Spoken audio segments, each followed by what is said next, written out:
The Elsberry Jane Doe, identified as Helen Groomes. We begin in this case in March of 1978, in the Mississippi River, near Elsberry, Missouri. It was here that a woman was discovered who'd likely been there for maybe 4 months. While she drowned, they would say that the manner was classified as undetermined, meaning there could be foul play, but there was no real proof of any. They would note that there was a tattoo on her left arm that said D, D-E-E. They determined she was 30 to 40 years old, and they tried to match her remains with missing reports, but none fit her case. And unfortunately, the case quickly went cold.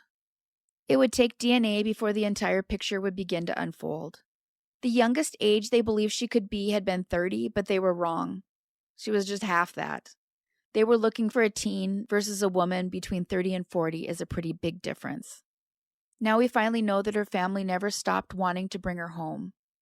The young woman who disappeared on her 15th birthday from Wapello County, Iowa, which is about 200 miles or 320 kilometers away from where she was found. Her uncle would say not one day has ever passed without him thinking of her. Her uncle believes her stepfather took her life, saying he was a bad person who used his fists on his wife and his kids. The man, it turns out, had confessed to Helen's sister on his deathbed that he took her life before he passed away himself. His entire family lived in fear of him, and he suspects his sister knew that her husband took Helen's life, and that she kept quiet out of fear herself. As for her brother, Kevin, he would say that he never gave up needing to know. And when he got a call from the coroner, who left a message, when he called back, he immediately said the statement, "You have my sister." And he was right. As awful as it was to go 46 years without an answer, he would say it's always powerful to finally know what happened. Her brother spoke to News 5 on the day of her funeral, saying that, despite the rain, it wouldn't rain on their parade, writing loved, missed, and found in the dirt, adding, "She is no longer Jane Doe. She's my sister, Helen Groomes." It brings up a lot of pain and a lot of joy, because she was placed somewhere else and people were thinking about her, because I thought about her every day. It's a little bit of serenity, a feeling of joy. I'm taking away some closure. Helen Renee Groomes went unidentified for 46 years. Had she lived the life she deserved, she would be 61 years old today.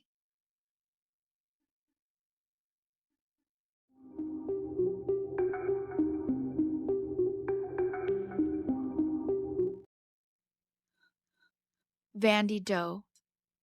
The woman known as Vandy Doe, for the Vanderbilt University clothing that she was wearing, was found in Nashville, Tennessee, in the afternoon of September 8, 2018.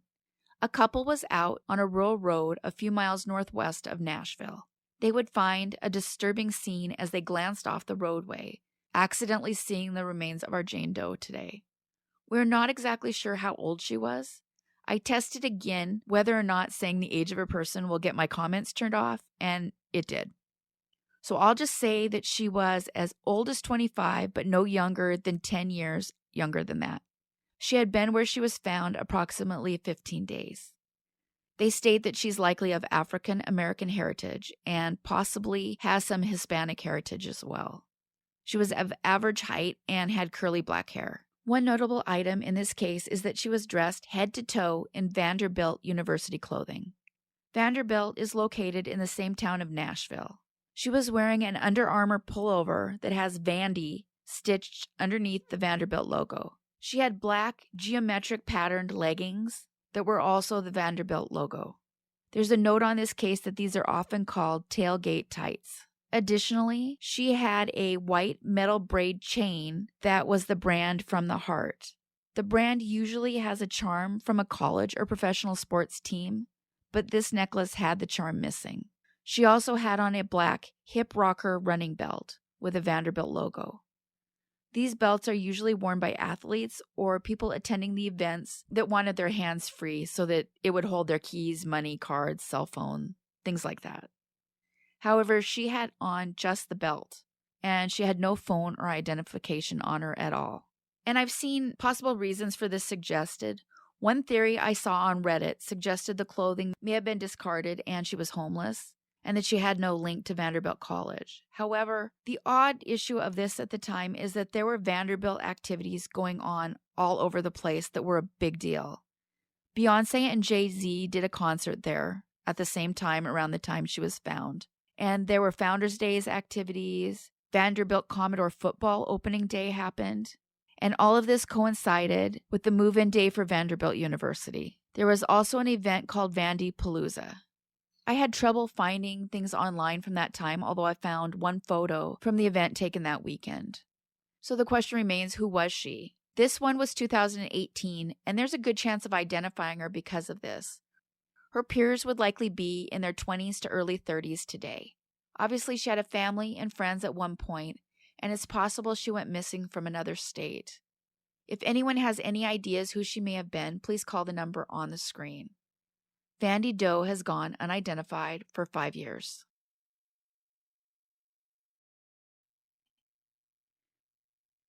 The Grays Harbor Jane Doe, Elma, Washington. On October 24, 1988, skeletal remains were located in a remote wooded area near Elma, Washington. This specific area was not easily accessible, and it would turn out that she'd been there for up to 6 years before she was even found. So it was pretty lucky she was found at all, but unfortunately that was the only luck involved here, and she wasn't where she was found by choice. They would examine her and determine she'd been fully clothed and was wearing jewelry. Among her clothing was found a male shirt, which some theorized belonged to the person who took her life. It does appear the shirt was tested for DNA at some point, but no results were ever released, and it's entirely possible they were unable to get what they needed from it. They concluded in the 1980s that she was likely of Asian descent. Her COD was due to a wound to her head. She was around 5 foot tall and 100 pounds, or 152 centimeters and 45 kilograms.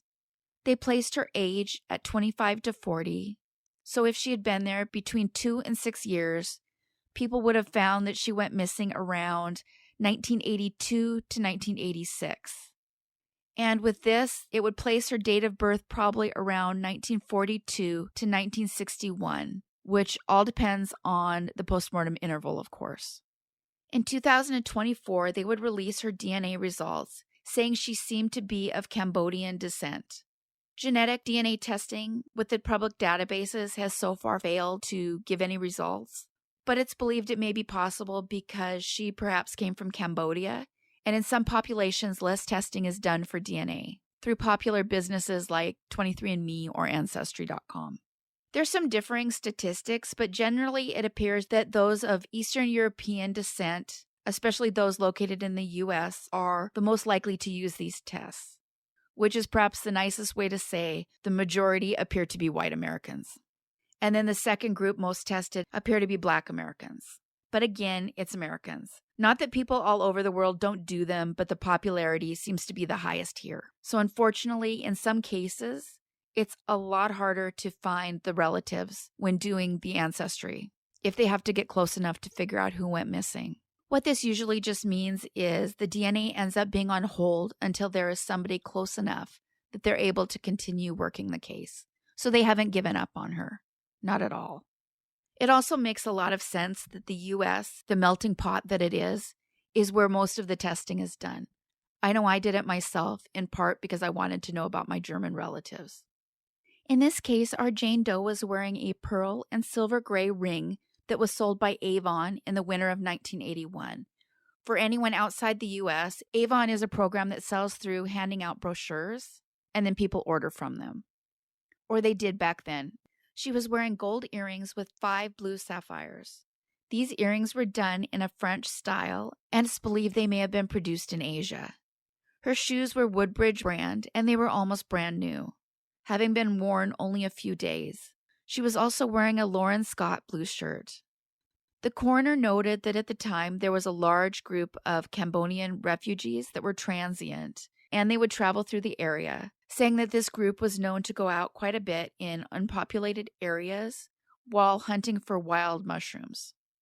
It's believed she most likely was an immigrant to the U.S. For me, this seems to indicate they're talking about perhaps a transient homeless population, But she was dressed in new clothing and sapphires and the Avon ring. I suppose they could have been donated somewhere, but maybe I'm too hung up on the transient portion of it. It does just seem a little bit odd to me. I'd love to know what you guys think. If anyone has any information on this case, please call the number on the screen.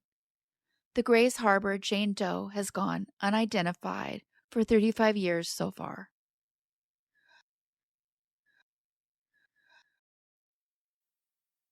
Huge thanks for watching all the way to the end, and a big thanks to all of you who consistently like and comment on the videos. Whether you leave a full comment or an emoji, it makes a huge difference. So if you consistently watch my videos, maybe take a moment to subscribe. It's a huge push toward the videos being suggested to new people.